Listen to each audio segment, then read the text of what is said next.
I still remember the exact moment I realized my business partner was about to destroy everything I'd built. It was 11:47 p.m. on a Tuesday, and I was watching Marcus Williams delete 3 months of my code from our shared repository like it was digital garbage. "Harper, your programming is amateur," he said, not even looking at me as his fingers flew across the keyboard. "I need to rebuild this from scratch if we want investors to take us seriously." Before I tell you exactly how his arrogance became the launching pad for the sweetest professional victory of my life, could you take a second to hit that like button and subscribe? Because what I'm about to share will show you how one moment of corporate betrayal can backfire in ways that seem impossible until they happen in front of $2 million in funding. And trust me, you need to hear every detail of how one man's theft destroyed everything he thought he'd stolen. 3 years. 3 years I'd spent building MindBridge, a mental health app that used AI to detect early signs of depression through speech patterns. 3 years of 80-hour weeks, of learning advanced machine learning algorithms, of perfecting code that could literally save lives. And there was Marcus, treating it like it was some college project he needed to fix. "Look," he continued, pulling up a new file. "Investors want to see clean professional architecture. What you've built is functional, sure, but it's not enterprise level." I felt something cold settle in my stomach. "Marcus, that functional code has a 94% accuracy rate in detecting depressive episodes. The beta users are calling it life-changing." He finally turned to face me, and I saw something in his eyes I'd never noticed before. Condescension. Pure, undiluted condescension. "Harper, sweetheart, you're brilliant with the creative stuff. The user interface, the concept, the marketing vision. That's all you. But the real programming, the back end that actually matters, that's my department. It always has been. Sweetheart." He called me sweetheart while deleting code I'd spent months perfecting. "We have the investor meeting with Pinnacle Ventures next week," I said, trying to keep my voice steady. "They specifically requested to see the current build, not some rewrite. They'll see a professional product," Marcus replied, already typing again. "Trust me, I've been in this industry longer than you. I know what investors want to see." That was Marcus Williams, 29 years old, Stanford MBA, and absolutely convinced that his 2 years at a failed fintech startup made him the expert on everything tech-related. The fact that I had a master's in computer science from MIT and had been coding since I was 12 seemed to matter less than his ability to use buzzwords like scalability and market penetration in every sentence. I watched him work for another hour, systematically replacing my elegant, efficient code with his bloated, overcomplicated version. Every function I'd optimized, he made slower. Every innovative solution I'd developed, he replaced with textbook approaches that any first-year developer could write. "I'm going home," I finally said. "Good idea. Get some rest. Tomorrow I'll show you what real programming looks like." I drove home to my tiny San Francisco apartment, hands shaking on the steering wheel. Not from anger. Not yet. From the slowly dawning realization that Marcus had never seen me as an equal partner. Despite the fact that MindBridge was my idea, my research, my initial code, somehow I'd become the creative consultant, while he positioned himself as the technical founder.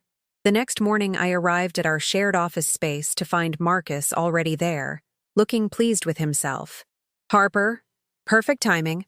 I want to show you what I accomplished last night." He pulled up the app on his monitor, and my heart sank. The interface was still mine. He couldn't touch that, since it was clearly superior to anything he could create. But everything underneath had been gutted and replaced. "I improved the algorithm efficiency by 40%, he announced proudly. I looked at the code. It was a mess. Redundant functions, unnecessary database calls, memory leaks that would crash the app under heavy usage. But worse than the technical problems was what I saw in the commit history. Every single commit was attributed to Marcus Williams. 3 years of my work, and the repository showed that he was the sole contributor. "Marcus," I said carefully, "where are my commits?" "Oh, I had to clean up the history for the investor presentation. Looks more professional when it's streamlined." "You erased my contributions from the entire project history?" "Harper, you're being dramatic. You're still listed as co-founder. Your name is on the company documents. But for the technical presentation, investors need to see clear ownership of the code base. Clear ownership of my code, my algorithms, my 3 years of work. I need to see those company documents, I said. Marcus hesitated for just a moment. Barely perceptible, but I caught it. They're at my apartment. I'll bring them tomorrow. He never brought them. Instead, the next day, I found him on a call with Pinnacle Ventures, describing MindBridge as his revolutionary approach to mental health technology. I listened from the hallway as he explained his AI algorithms and his breakthrough in speech pattern analysis. Of course, I have a partner who helps with the user experience design, I heard him say. But the core technology, that's all me. User experience design. I'd gone from co-founder and lead developer to UX consultant in the span of 72 hours. That evening, I did something I probably should have done months earlier. I went home and carefully reviewed every document, every email, every legal paper related to MindBridge. What I found was devastating and illuminating in equal measure.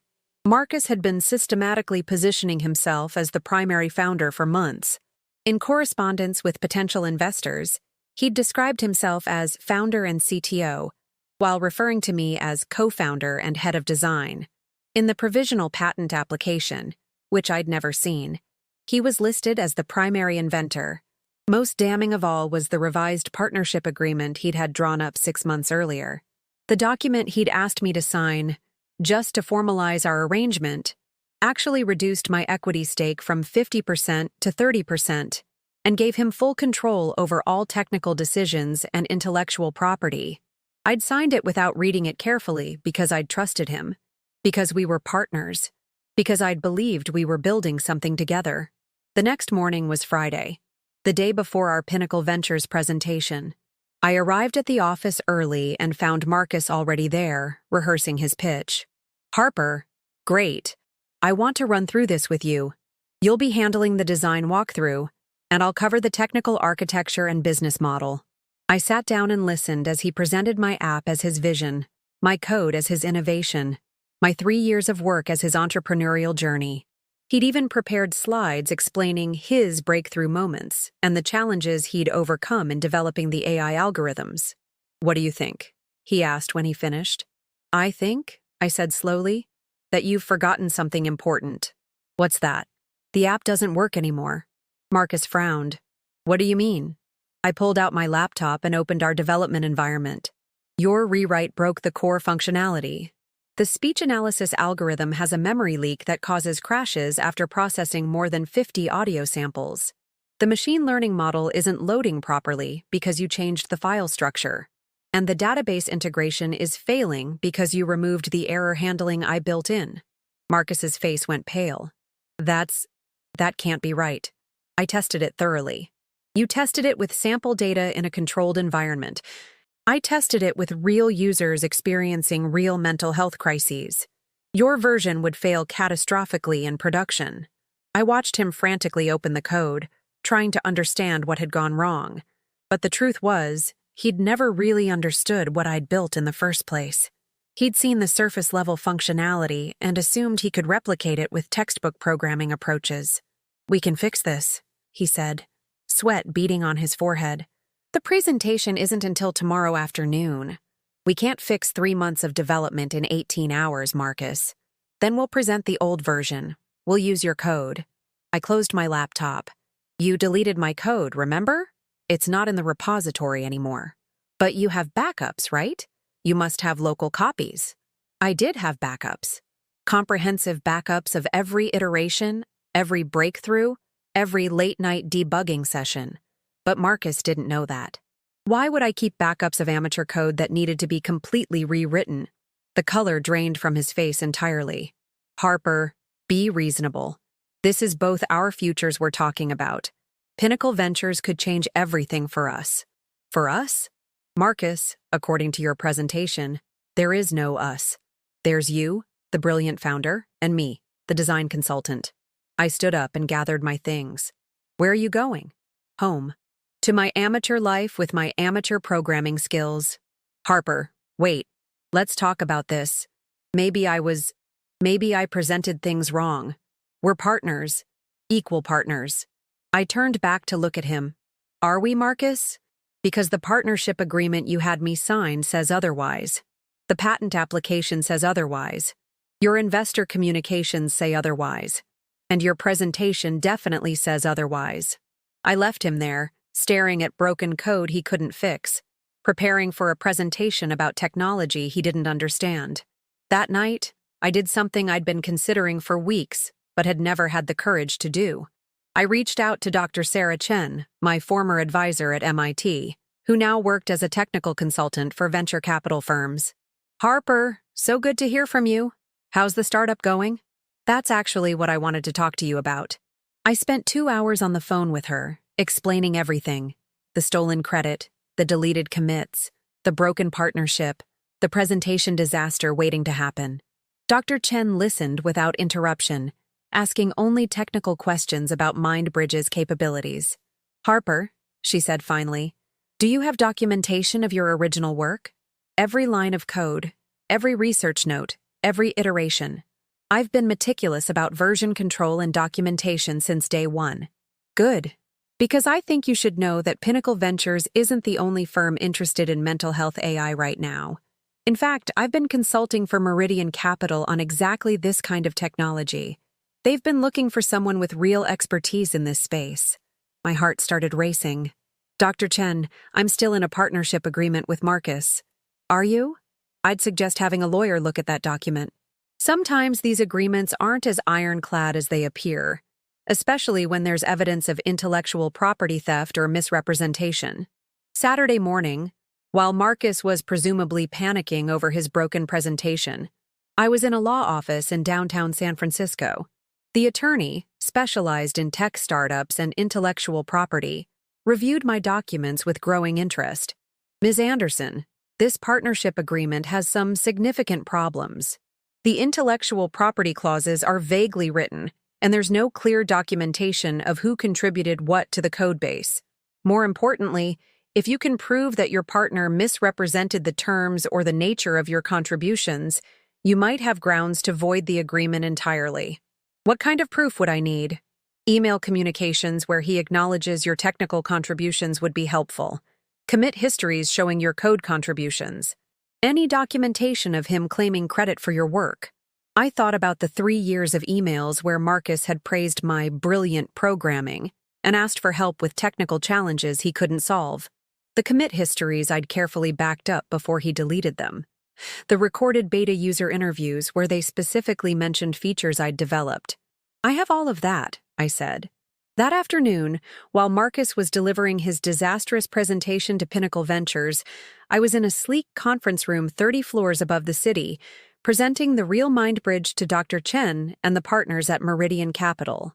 The breakthrough came when I realized that traditional sentiment analysis wasn't sufficient for clinical applications. I explained, walking them through my algorithms. Depression often manifests in subtle linguistic patterns, longer pauses, changes in vocal inflection, specific word choices that indicate rumination.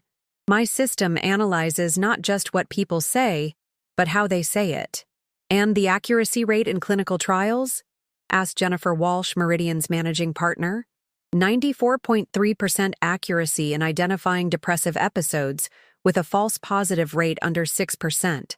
We've had beta users tell us the app recognized their depression before they did. The room was quiet for a moment.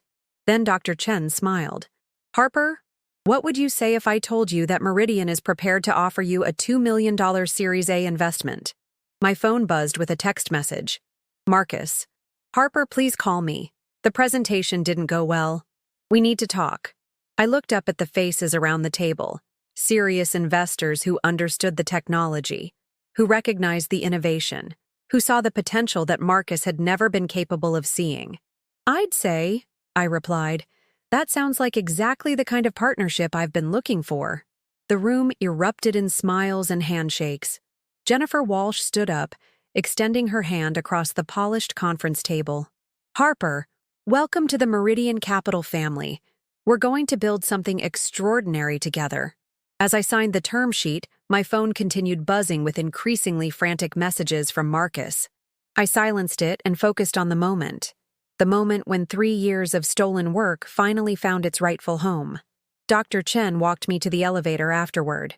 "Harper, I have to ask, are you sure you're prepared for what comes next? Legal battles can get messy, especially when there's this much money involved." "Dr. Chen, I've been preparing for this battle since the moment Marcus called me sweetheart while deleting my code. I'm more ready than he could possibly imagine." The elevator descended 40 floors, and with each passing number, I felt the weight of 3 years of humiliation transforming into something more powerful, righteous fury tempered by calculated precision. Marcus Williams had made the classic mistake of underestimating someone he'd systematically diminished. Now he was about to learn that stealing from Harper Anderson wasn't just unethical, it was catastrophically stupid. That evening, I sat in my apartment with a bottle of champagne I'd been saving for when MindBridge got funded, though I'd always imagined I'd be sharing it with Marcus. Instead, I was alone, planning the most strategic professional comeback in Silicon Valley history. My lawyer had been clear. I needed to document everything before Marcus realized what was happening. I spent the weekend methodically organizing evidence. Every email where Marcus praised my exceptional programming skills, every commit showing my code contributions, every recorded user interview where beta testers specifically mentioned features I'd designed. The evidence was overwhelming. 3 years of emails where Marcus had asked for my help solving technical problems he couldn't understand. Commit histories showing 87% of the code base originated from my personal development environment. User testimonials specifically praising the intuitive AI responses and incredibly accurate mood detection, features that existed only in my original code, not in Marcus's broken rewrite. But it was Sunday evening when I discovered something that changed everything. I was going through our shared business files, backing up anything related to my work, when I found a folder I'd never seen before. Hidden deep in Marcus's directory structure was a collection of emails that made my blood run cold. The first email was dated 6 weeks earlier, sent to someone named David Chen at TechFlow Solutions, one of our competitors in the mental health app space. "David, as discussed, I'm prepared to license the core MindBridge technology for $500K upfront plus 5% royalties. The AI algorithms are groundbreaking, and I can provide complete documentation and code. My current partner is just a UX designer, so IP ownership is clean. Let me know when you'd like to schedule the technical demo." I stared at the screen, reading the email 3 times before the full implications sank in. Marcus wasn't just stealing credit for my work, he was actively trying to sell it to our competitors. The next email was even worse. "David, demo went great. Your team seems impressed with the speech analysis algorithms. I can have everything packaged and delivered within 2 weeks. Just need to clean up some loose ends with my current project. The designer I'm working with has no idea about the technical sophistication behind what we've built. She thinks she's a programmer, but she's really just good at making things look pretty. Marcus." My hands were shaking as I read further. There were 17 emails in total, spanning 2 months. Marcus had been systematically shopping my technology to competitors while simultaneously planning to push me out of my own company. The final email, sent just 3 days earlier, contained a preliminary licensing agreement with TechFlow Solutions for $500,000. But the most infuriating part was reading Marcus's technical explanations to TechFlow's team. He was describing my algorithms using buzzwords and surface-level explanations that showed he fundamentally misunderstood how they worked. He'd told them the system used advanced neural networks for sentiment analysis, when it actually employed a proprietary combination of acoustic analysis, linguistic pattern recognition, and temporal mood mapping that I'd developed through 18 months of research. He hadn't just stolen my work, he'd sold it without even understanding what he was selling. I called my lawyer immediately. "Harper, this is exactly what we needed. This isn't just partnership disagreement. This is corporate espionage and breach of fiduciary duty. We can void your partnership agreement and probably get him prosecuted criminally. How quickly can we move on this? I'll have the papers filed first thing Monday morning. But Harper, I need to warn you, Marcus is going to fight this aggressively. He's about to lose everything, and desperate people make unpredictable decisions. Monday morning, I arrived at our shared office space to find Marcus pacing frantically, his hair disheveled and his shirt wrinkled like he'd slept in it. There were empty coffee cups scattered across his desk and crumpled papers on the floor. He looked like a man who'd spent the weekend realizing his world was about to collapse. "Harper, thank God you're here. We need to talk. I've been thinking about our partnership, and you're absolutely right. I've been unfair. I want to restructure everything. 50-50 ownership, equal decision-making authority, your name first on all investor materials." I sat down calmly and opened my laptop. "That's interesting, Marcus. What changed your mind?" The Pinnacle presentation was a disaster. The app crashed during the live demo, and they asked technical questions I couldn't answer. I realized I've been an idiot. Your code wasn't the problem, I was. You built something incredible, and I nearly destroyed it. It was almost endearing, watching him try to manipulate me with sincerity he'd never shown before. The desperation in his voice was palpable. He knew he was in trouble, though he probably didn't realize how much trouble yet. "So, you want to go back to being partners?" "More than partners. True equals. I've already called my lawyer about redrafting the agreement. And Harper, I want you to know, I've learned my lesson. I'll never underestimate your contributions again." I pulled up the email thread I'd discovered and turned my laptop screen toward him. "Marcus, what exactly is TechFlow Solutions?" The color drained from his face as he read his own words on the screen. For a moment, the mask of contrition slipped, and I saw something darker underneath. Not remorse, but calculation. He was already trying to figure out how to talk his way out of this. "Harper, I can explain. Please do. Because according to these emails, you've been selling my technology to our competitors for the past 2 months, while telling me I was just a UX designer." Marcus's mouth opened and closed like a fish gasping for air. "Those emails, they're out of context. David Chen reached out to me first. I was just exploring options in case our funding fell through." "Exploring options?" "Marcus, you signed a licensing agreement. You were going to deliver my complete code base to them for $500,000. Harper, you have to understand. I understand perfectly. You stole my work, erased my contributions, planned to push me out of my own company, and then tried to sell everything to our competitors. The only thing I don't understand is how you thought you'd get away with it." I closed my laptop and stood up. "Oh, and Marcus? That funding you were worried about falling through? It didn't. MindBridge just secured $2 million in Series A funding from Meridian Capital. Unfortunately, you won't be part of it." Marcus stared at me like I'd spoken in a foreign language. "What are you talking about?"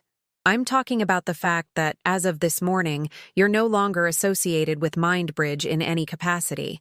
My lawyers filed paperwork to void our partnership agreement based on your breach of fiduciary duty and attempted sale of company intellectual property. Your access to all company accounts, repositories, and assets has been revoked." "You can't do that. I'm a co-founder." "You were a co-founder. Now you're someone who tried to steal and sell technology you didn't create and didn't understand. There's a legal term for that, but I'll let my lawyers explain it to you." The transformation in Marcus's face was remarkable.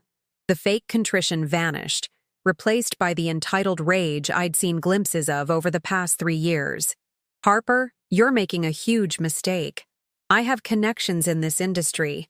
I can destroy your reputation before you even get started." "Really?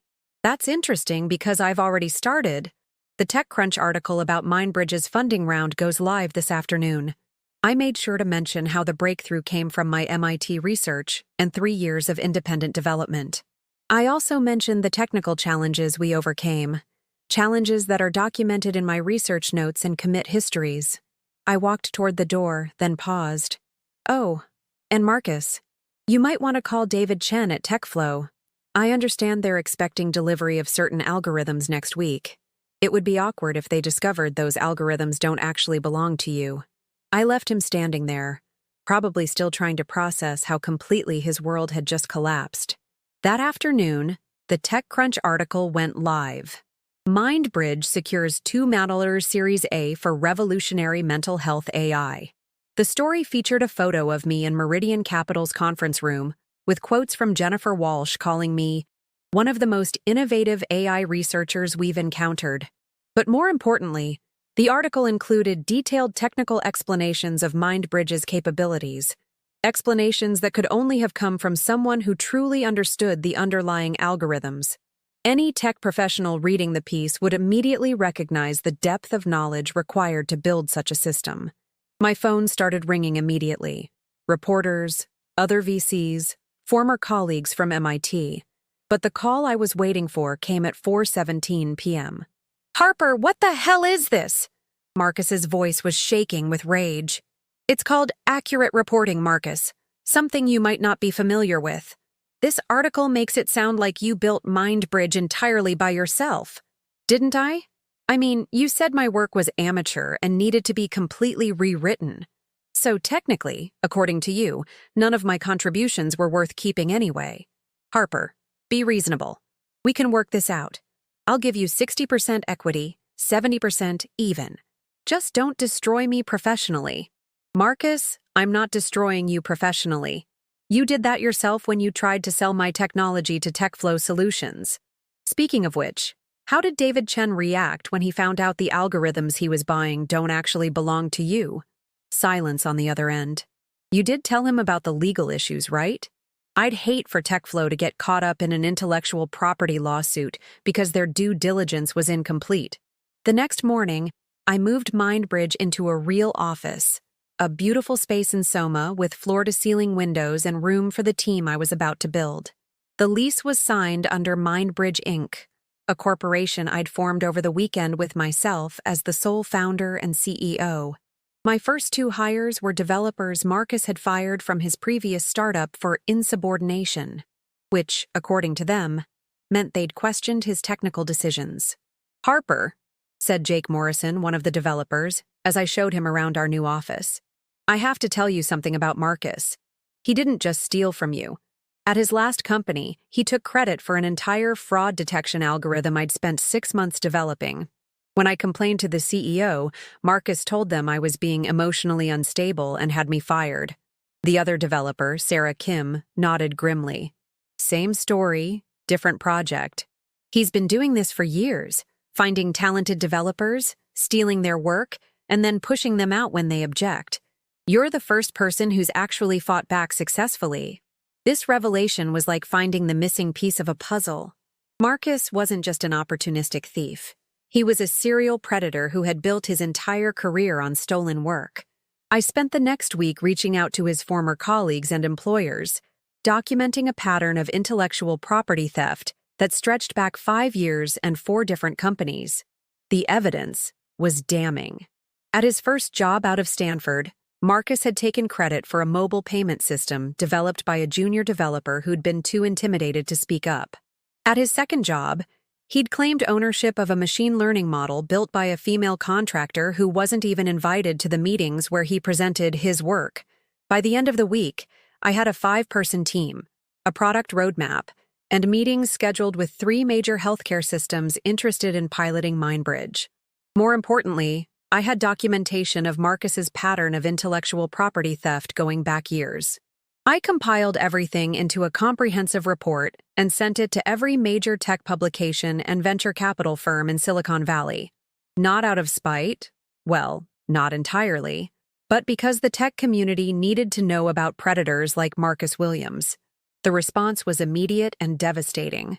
Within 48 hours, Marcus was facing intellectual property lawsuits from 2 former employers, a criminal investigation for corporate espionage initiated by the San Francisco District Attorney's Office, and complete professional exile from the Silicon Valley tech scene.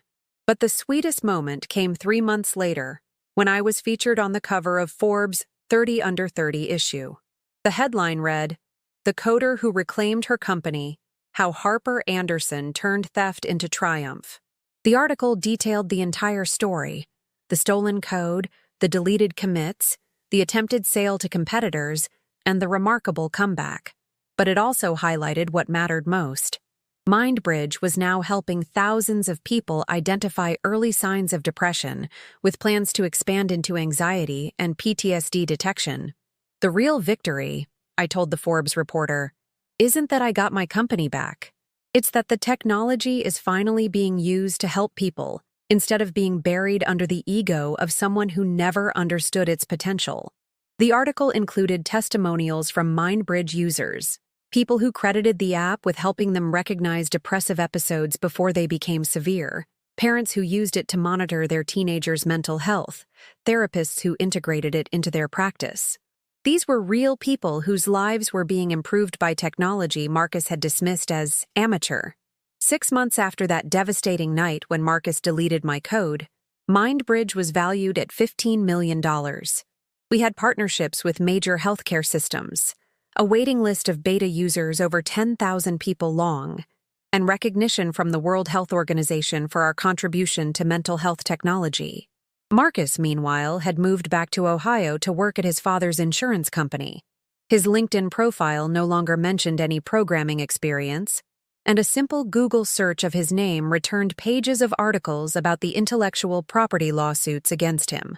But the moment that made everything worth it came on a random Tuesday afternoon, when I received an email from a young woman named Maria. Ms. Anderson, I'm a computer science student at UC Berkeley, and I wanted to thank you. I've been following your story since the Forbes article came out, and it gave me the courage to stand up when my senior project partner tried to take credit for my work. I reported him to our professor and showed her my commit history and documentation.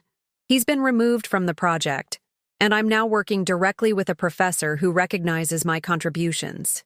Your story taught me that our work has value, and we don't have to let anyone diminish that. Thank you for showing me that the best revenge isn't getting angry. It's proving them wrong by succeeding beyond their wildest dreams. I leaned back in my chair, looking out at the San Francisco skyline from my corner office. Somewhere out there, Marcus was probably still telling people that he'd been unfairly treated, that I'd somehow stolen his company through legal technicalities. But the truth was simpler than that. Marcus had never understood that stealing someone's work doesn't make you a founder, it makes you a thief. And thieves eventually always get caught. The real lesson of my story wasn't about revenge at all. It was about the power of documentation, the importance of legal protection, and the unshakable value of actually knowing what you've built. Marcus could steal my code, erase my commits, and rewrite the company history. But he couldn't steal my knowledge, my skills, or my ability to rebuild everything better than it was before.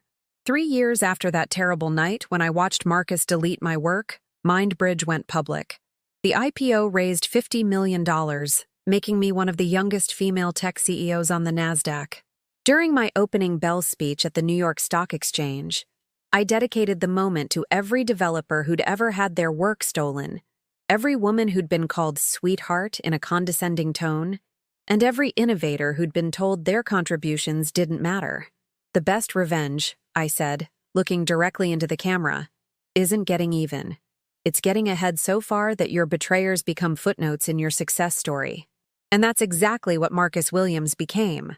A footnote in the story of MindBridge's success. A cautionary tale about what happens when arrogance meets karma, and proof that sometimes justice doesn't just prevail, it compounds with interest.